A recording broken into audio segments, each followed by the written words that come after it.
नमस्कार, आप देख रहे हैं हरियाणा विशेष। मैं हूं आपके साथ सरिता तिवारी। करते हैं खबरों की शुरुआत।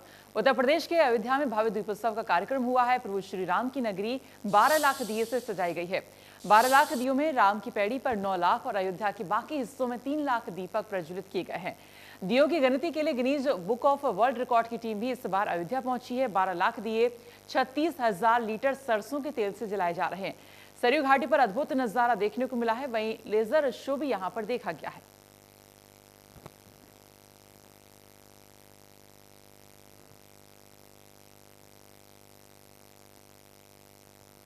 ये नजारा आप देख रहे हैं अयोध्या का नजारा है, जहां पर राम की पैड़ी में करीब 9 लाख दिए जलाकर इस रिकॉर्ड को कायम किया गया है। आपको बता दें, और साथ ही बाकी और भी जो जगह है आसपास की, वहां पर 3 लाख दिए जलाए गए, यानी कि कुल 12 लाख दियों से इस दीपोत्सव का जो मोहक दृश्य आप यहां पर देख पा रहे हैं। और Guinness book of world record की जो टीम है वो भी यहाँ पर काउंटिंग के लिए पहुंची है। तो आज अपना ही जो रिकॉर्ड है वो यहाँ पर कह सकते हैं कि तोड़ दिया है। पिछली बार काफी ज्यादा दिए जलाए थे, करीब 5 लाख से ज्यादा, और इस बार करीब 12 लाख दिए इस बार जलाए गए हैं।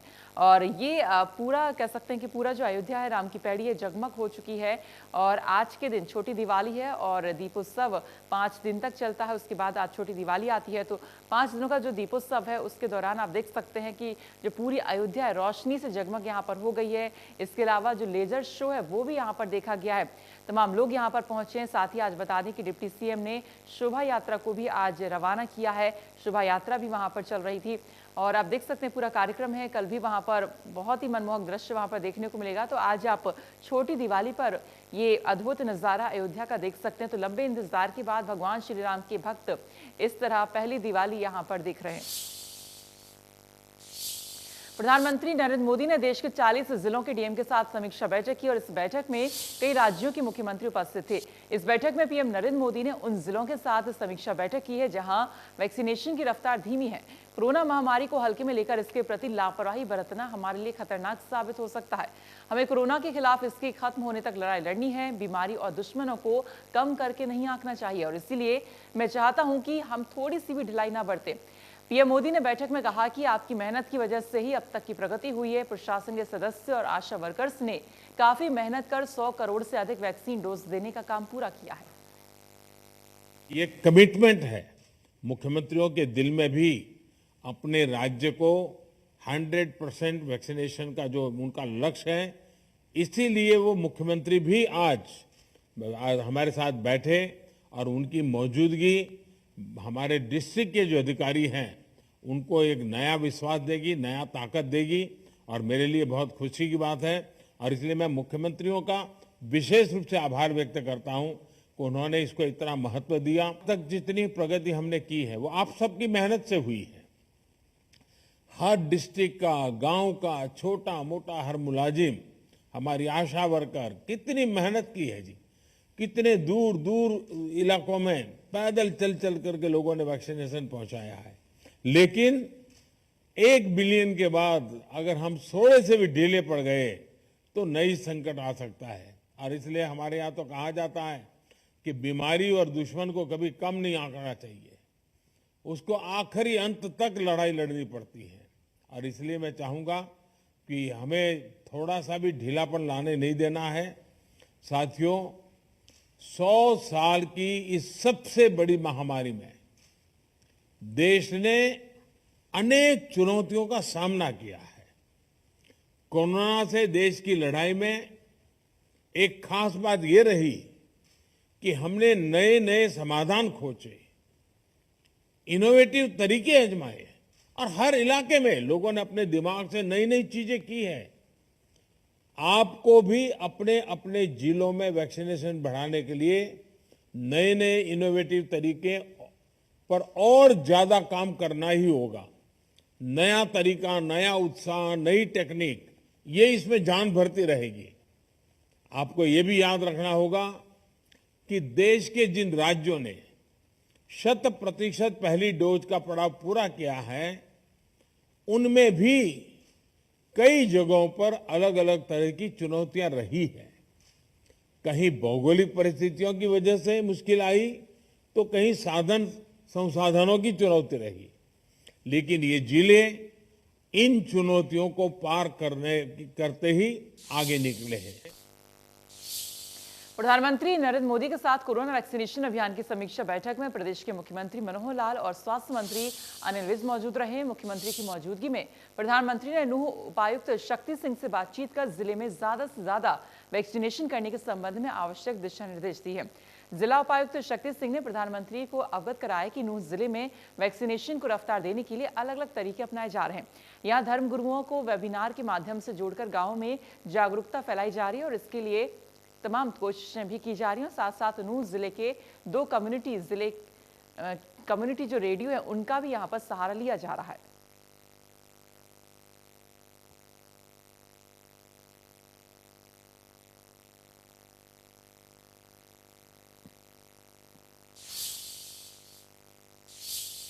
गुरुग्राम में सभी लोगों को वैक्सीन लग सके, इसको लेकर स्वास्थ्य विभाग की तरफ से हर घर दस्तक अभियान की शुरुआत की गई है, जिसमें स्वास्थ्य विभाग की टीम घर घर जाकर लोगों को वैक्सीन लगा रही है। गुरुग्राम में 16 जनवरी से अब तक 22 लाख से ज्यादा लोगों को वैक्सीन लग चुकी है। वहीं दूसरी डोज में भी 77% से ज्यादा लोगों को वैक्सीन लग चुकी है। जिला स्वास्थ्य विभाग टीम की तरफ से शहर के अलग अलग इलाकों में इस अभियान को शुरू किया गया है। दरअसल कुछ लोग ऐसे थे जो वैक्सीन सेंटर पर नहीं पहुंच पाए थे और उन्हीं लोगों को अब दोनों वैक्सीन की डोज लग सके, इसको लेकर इस अभियान से ग्रामीण और शहरी इलाकों में आशा वर्कर्स की सहायता से वैक्सीन लगाई जा रही है। जो गुड़गांव की अगर मैं वैक्सीनेशन की बात करूं सबसे पहले, तो हमने अगर 16 जनवरी से जब से शुरुआत हुई है, कुल मिलाकर अगर हम पहली डोज की बात करें तो एलिजिबल पॉपुलेशन तकरीबन हमारी रिवाइज होने के बाद 18 लाख बनती थी और हम फर्स्ट डोज 22 लाख से भी ज़्यादा लगा चुके हैं, यानी 122 या 123% के बीच में हमारी पहली डोज है। और अगर दूसरी डोज की हम बात करें तो आज हमने दूसरी डोज 77% अचीव करी है, जहां हरियाणा प्रदेश की शायद दूसरी डोज से मतलब है कि कंप्लीट वैक्सीनेशन, जहां हरियाणा प्रदेश तकरीबन 40% के आसपास है और देश जो है वो तकरीबन 38% के आसपास स्टैंड करता है। तो गुड़गांव पहली और दूसरी दोनों डोजेज में अग्रणी है और 25 लाख से ज़्यादा आबादी जिन शहरों की है उनमें संभवतः अभी भी हम पहले स्थान पर कायम है वैक्सीनेशन में। लेकिन अभी जो मेन चैलेंज हमारे पास आ रहा था वो सेकंड डोज का था और आपको याद होगा इससे पहले आपके चैनल्स के माध्यम से हमने बात की थी कि हमने नीति आयोग में एक सजेशन रखी थी और बात की थी कि हम घर घर जाकर वैक्सीनेशन करना चाहते हैं। और उस वक्त जो है स्वास्थ्य विभाग से जो विनोद पॉल सर थे तो उन्होंने इस बात को एग्री किया था और अब अल्टीमेटली हर घर दस्तक टीकाकरण अभियान के लिए जो अभियान शुरू किया जा रहा है वो अप्रूव हुआ और उसकी SOP जारी हुई है और नवंबर माह को हर घर जाकर वैक्सीनेशन के लिए हमने शुरुआत की। और आज आपने देखा होगा कि गुड़गांव के इवन ना केवल रूरल बल्कि अर्बन एरियाज में मोहल्लाज जो हैं या कॉलोनीज हैं उनमें भी हम वार्ड में भी हम ये काम कर रहे हैं और 30 नवंबर तक हम इस पर कोशिश करेंगे। इसका मेन और जो मुख्य उद्देश्य ये यही रहा है कि सेकेंड डोज बहुत सारे लोगों की ड्यू है इस टाइम, क्योंकि 70,000। स्वास्थ्य मंत्री अनिल विज ने दीपावली का त्यौहार पूरे एहतियात के साथ मनाने की अपील की है। उन्होंने कहा कि कोरोना कम हुआ है, खत्म नहीं हुआ है और इसीलिए पूरे एहतियातन के साथ दीपावली मनाएं। साथ ही प्रदूषण के लिहाज से जिन 14 जिलों में पटाखों पर प्रतिबंध लगाया गया है वहां पर पूरी तरह से नियमों का पालन करने की अपील की है। गृह मंत्री ने कहा कि दीपावली पर किसी तरह की आगजनी की घटना को ध्यान में रखते हुए दमकल विभाग के दस्ते को पूरी तरह से मुस्तैद किया गया है। हम मनाएं, लेकिन कोरोना का नियमों की पालना करते हुए दिवाली को मनाएं, क्योंकि कोरोना कम हुआ है, कोरोना अभी खत्म नहीं हुआ और दोबारा कोई लहर ना आ जाए उसके लिए हमें एहतियात। स्वास्थ्य मंत्री अनिल विज ने कहा कि राज्य सरकार ने NHM के अनुबंध कर्मचारियों को सर्व शिक्षा अभियान के कर्मियों की तर्ज पर दीपावली के त्योहार के अवसर पर 7वें वेतन आयोग की सिफारिशों का तोहफा दिया है। उन्होंने बताया कि इस संबंध में मुख्यमंत्री मनोहर लाल ने 7वें वेतन आयोग को लागू करने की सैद्धांतिक मंजूरी दे दी है। स्वास्थ्य मंत्री ने बताया कि इन कर्मियों में 1600 रुपए ग्रेड पे से लेकर 5400 रुपए ग्रेड पे के कर्मचारी शामिल हैं। इन कर्मियों ने स्वास्थ्य मंत्री और मुख्यमंत्री का धन्यवाद किया है कि उनको दीपावली पर 7वें वेतन आयोग का तोहफा दिया गया है।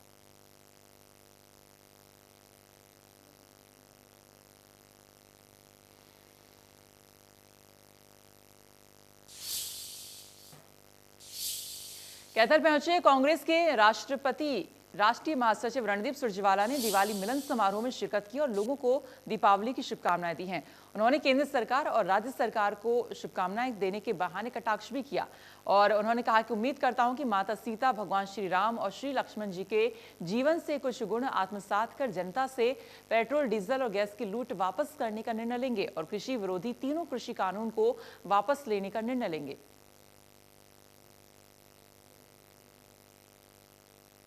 में बैठे वो मुख्यमंत्री हों, प्रधानमंत्री जी हों, उनको शुभकामनाएं।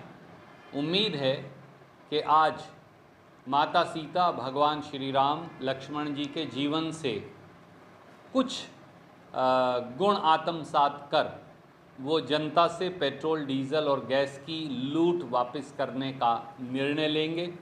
खेती विरोधी तीनों काले कानून वापस करने का निर्णय लेंगे। किसानों, मजदूरों, आड़तियों, दुकानदारों, नौजवानों, उनसे न्याय की भावना और बराबरी की भावना से उन्हें देखेंगे और ये विचार अगर वो आत्मसात कर लेंगे तो मैं ये समझूंगा कि दीपावली का दिन एक शुभ दिन देश के लिए है, वरना देश आज फीकी दिवाली मनाने को मजबूर है। जींद में उप मुख्यमंत्री दुष्यंत चौटाला के दौरे के दौरान पुलिस और प्रदर्शनकारी किसानों में जबरदस्त टकराव हुआ है और धक्का मुक्की हुई है। दुष्यंत चौटाला अपने कार्यालय के नजदीक पूर्व विधायक भाग सिंह छातर के घर पहुंचे थे, लेकिन पास ही अपने कार्यालय में नहीं पहुंच पाए। प्रदर्शनकारी किसानों ने कार्यालय को घेरे रखा था और किसानों के अल्टीमेटम के चलते दुष्यंत चौटाला कुछ ही देर जींद छोड़कर चले गए। प्रदर्शनकारी किसानों ने सुबह ही कार्यालय के बाहर डेरा डाल लिया था। इस दौरान किसानों और पुलिस में टकराव हुआ, धक्का मुक्की हुई और काफी देर तक हंगामा भी हुआ।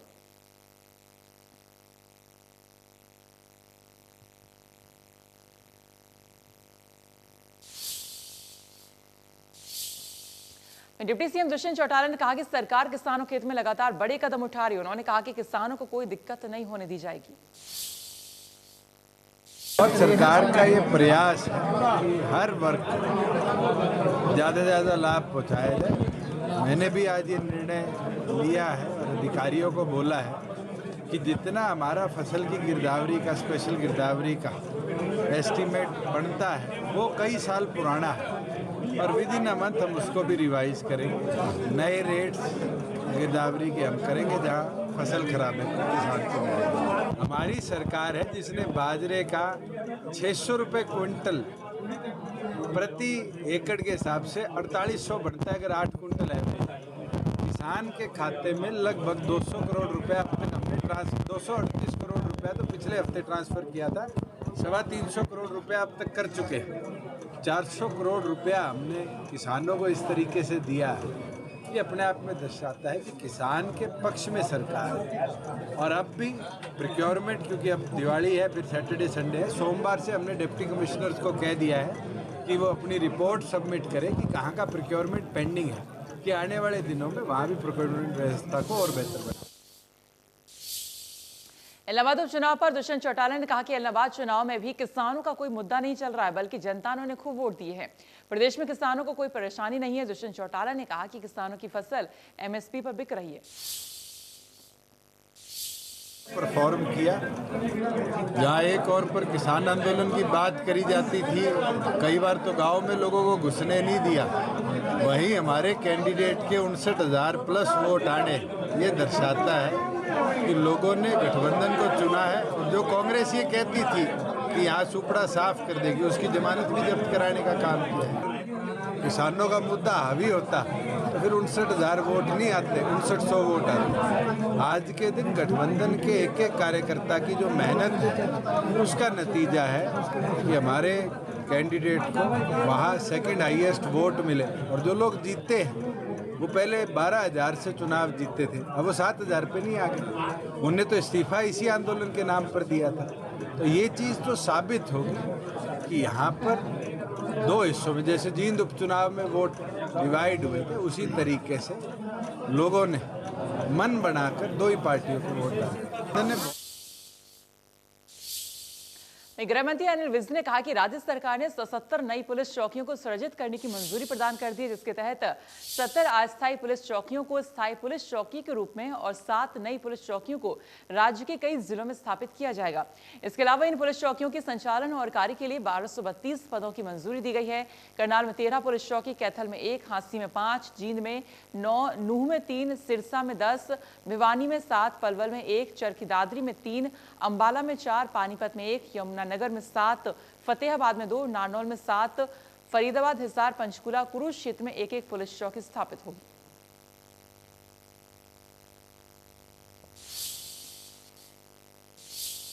देश की टॉप 10 पॉल्यूटेड सिटी में शुमार फरीदाबाद में दीपावली के मौके पर एक्यूआई लेवल बेहद खतरनाक स्थिति में पहुंच चुका है। PM 2.5 और PM 10 की भी बात करें तो उसमें भी इजाफा होता दिख रहा है, जिसकी वजह से लोगों के स्वास्थ्य पर इसका सीधा असर पड़ रहा है। देश के टॉप 10 पॉल्यूटेड सिटी में शुमार फरीदाबाद में एक बार फिर पॉल्यूशन का एक्यूआई लेवल बढ़ता हुआ जा रहा है। ऐसे में दीपावली के त्यौहार पर ये एक्यूआई लेवल और बढ़ता हुआ दिखाई दे रहा है। अगर PM 2.5 और PM 10 की बात करें, जिसकी वजह से लगातार एक्यूआई लेवल बढ़ रहा है, वो साफ तौर से सड़कों पर देखा जा सकता है। फरीदाबाद की जो सड़कें हैं, आप यहाँ देख सकते हैं किस तरह से जो वाहन चालक है जब निकल रहे हैं तो यहाँ से ये धूल उड़ती हुई जो डस्ट है वो लोगों के सांसों में जा रही है और सांस के माध्यम से लोगों को बीमार कर रही है। अगर फरीदाबाद के एक्यूआई लेवल और PM 2.5 और 10 की भी बात करें तो फिलहाल बल्लभगढ़ में 240 का एक्यूआई लेवल है, लेकिन इसके साथ साथ में PM 2.5 240 और PM 10 184 पर है। वहीं NIT 308 322 जबकि PM 2.5 और 308 PM 10 हो चुका है। इसके साथ साथ में सेक्टर 11, सेक्टर 16 और सेक्टर 30। चूँकि फरीदाबाद में पॉल्यूशन को मापने के लिए 5 जगह मशीनें लगाई गई हैं और उसी की वजह से ये 5 जगह हर जगह पर एक्यूआई लेवल 300 से ऊपर जा रहा है, तो वहीं PM 2.5 भी 300 से ऊपर दिखाई दे रहा है। और डॉक्टर्स भी इन्हीं तमाम चीज़ों को देखते हुए कह रहे हैं कि सबसे ज़्यादा जो सांस के रोगी हैं, दमा के रोगी हैं, वो बच कर रहे हैं। आप देख सकते हैं कि किस कदर यहाँ सड़कों के किनारे जो मिट्टी है, धूल है, वो हवा में है और जो महीन कण हैं, सूक्ष्म कण हैं, जो PM 2.5 में काउंट किया जाता है जिन्हें, वो काफ़ी देर तक हवा में रहते हैं। ऐसे में सड़कों से निकलना लोगों के लिए बेहद मुश्किल है और कहीं ना कहीं अब जिस तरह से दीपावली पर लगातार पॉल्यूशन पटाखे छुड़ाने की बात की जा रही है, गाहे बगाहे लोग पटाखे भी छुड़ाते हुए देखे जा सकते हैं, तो ऐसे में देखना होगा कि आने वाले दिनों में पॉल्यूशन से कब तक राहत मिल पाती है और कब ये जो एक्यूआई लेवल है वो फरीदाबाद का कंट्रोल हो पाता है। फरीदाबाद से देवेंद्र कौशिक, इंडिया न्यूज़। दिवाली से पहले साइबर सिटी गुरुग्राम में प्रदूषण तेजी से बढ़ रहा है। आलम यह है कि गुरुग्राम जिले में प्रदूषण का स्तर फरीदाबाद और दिल्ली से भी आगे पहुंच गया है। शहर में एक्यूआई का स्तर 330 हो चुका है। लगातार बढ़ते प्रदूषण ने लोगों की परेशानी को बढ़ा दिया है। प्रदूषण के पीछे उड़ती धूल और निर्माण साइट को बड़ी वजह बताया जा रहा है। साथ ही खुले में जलता कूड़ा भी बड़ा प्रदूषण का कारण बन रहा है। गुरुग्राम से हमारे संवाददाता राज वर्मा की इस पर एक खास रिपोर्ट देखिए। प्रदूषण का स्तर तेजी से बढ़ता जा रहा है। आज की बात करें तो एक्यूआई का स्तर 320 तक जा पहुंचा है, जो पिछले 2 दिन में करीब 247 और 287 के आसपास था। यानी कि स्थिति ये है गुरुग्राम में कि दिल्ली और फरीदाबाद से जहां पहले काफ़ी पीछे था गुरुग्राम प्रदूषण के मामले में, अब उनसे कहीं आगे बढ़ चुका है। दिल्ली में करीब 320 है, तो वहीं फरीदाबाद में भी 302 के करीब जो है एक्यूआई का स्तर है। लेकिन गुरुग्राम में बात करें तो ये एक्यूआई का स्तर 330 जा पहुंचा। यानी कि जो स्थिति है वो बेहद ज़्यादा खराब गुरुग्राम में लगातार हो रही है और हर रोज़ जो देखने में आ रहा है कि जो प्रदूषण का स्तर है वो तेज़ी से बढ़ता ही जा रहा है। यानी कि प्रदूषण थमने का नाम नहीं ले रहा है। अब इसके पीछे की वजह लगातार जो हम बात भी कर रहे हैं कि जिस तरह से सड़क पर जो डस्ट जमा है और जो डस्ट हवा में घुल रही है, क्योंकि बहुत सारे ऐसे काम चल रहे हैं, विकास के काम हो या कंस्ट्रक्शन हो या रोड साइड दूसरी डस्ट है, ये एक बड़ा कारण है गुरुग्राम में प्रदूषण के स्तर को बढ़ाने के पीछे। क्योंकि हर साल